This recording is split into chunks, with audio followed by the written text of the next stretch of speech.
ഇന്ന് ഞാൻ നിങ്ങളോട് സംസാരിക്കാൻ ആഗ്രഹിക്കുന്നത് 2 പവർഫുൾ ടെക്നിക്കിനെ കുറിച്ചാണ്.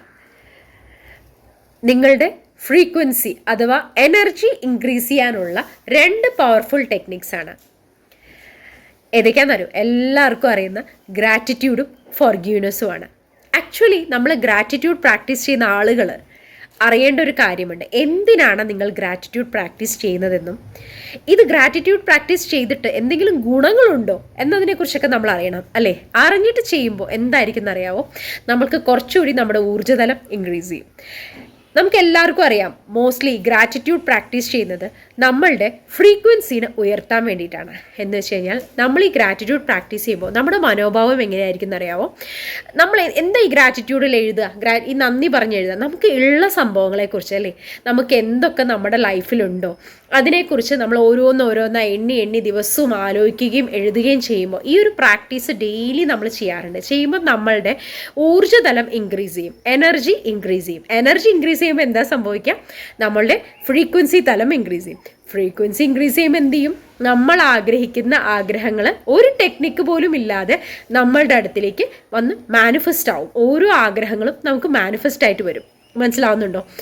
ഇതുകൊണ്ടാണ് ഗ്രാറ്റിറ്റ്യൂഡിന് വളരെയധികം പ്രാധാന്യമുള്ളത്.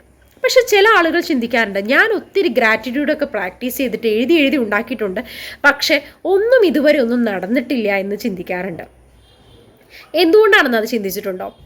നമ്മൾ ഗ്രാറ്റിറ്റ്യൂഡ് പ്രാക്ടീസ് ചെയ്യുന്ന സമയത്ത് ആ ഒരു ഹാഫ് ആൻ അവർ ആണെങ്കിൽ ആ ഹാഫ് ആൻ അവർ നമ്മളുടെ ഊർജ്ജതലം വളരെ ഹൈയിലായിരിക്കും. അപ്പോൾ നമ്മുടെ ഫ്രീക്വൻസിയും ഹൈയിലായിരിക്കും. പക്ഷെ ആ അരമണിക്കൂർ കഴിഞ്ഞ് നമ്മുടെ നിത്യജീവിതത്തിൽ ആ ഒരു ദിവസം എന്താ സംഭവിക്കണേ?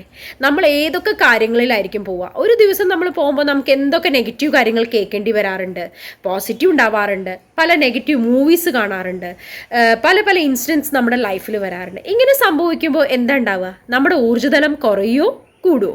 തീർച്ചയായും നമ്മുടെ ഊർജ്ജതലം കുറയും. അപ്പം നമ്മുടെ ഫ്രീക്വൻസിയും കുറയും. അപ്പം നമ്മൾ കാലത്തൊക്കെ ഗ്രാറ്റിറ്റ്യൂഡൊക്കെ പ്രാക്ടീസ് ചെയ്തിട്ട് ഹൈ ഊർജ്ജത്തിലാക്കി വെച്ച ആളുകൾ ബാക്കിയുള്ള സമയങ്ങൾ എങ്ങനെയായിരിക്കും?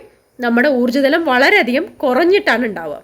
അപ്പോൾ നമുക്ക് മാനിഫെസ്റ്റേഷൻ നടക്കുന്നത് വളരെ കുറവായിരിക്കും. ഇതാണ് മോസ്റ്റ് ആളുകളിലും സംഭവിക്കുന്നത്. മനസ്സിലാവുന്നുണ്ടോ? അപ്പോൾ ഒരു ഹോൾ ഡേ ഒരു ഹാപ്പി ആയിട്ടിരിക്കാനും ഗ്രേറ്റ്ഫുൾ ആയിട്ടിരിക്കാനും നമ്മൾ ശ്രമിക്കുക. ഇത് നിങ്ങളെ വളരെയധികം സഹായിക്കും. രണ്ടാമത്തെ ടെക്നിക്ക് എന്താണെന്ന് അറിയാമോ? ഫോർഗീവ്നെസ് എന്ന് പറഞ്ഞു കഴിഞ്ഞാൽ വിട്ടുകളയുക.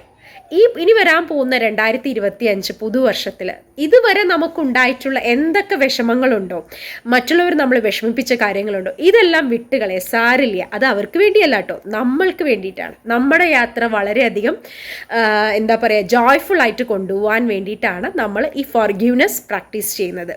ഫോർഗീവ്നെസ് പ്രാക്ടീസ് ചെയ്യുമ്പോഴും ശരിക്കും നമ്മളുടെ ഊർജ്ജതലം ഇൻക്രീസ് ചെയ്യാറുണ്ട്.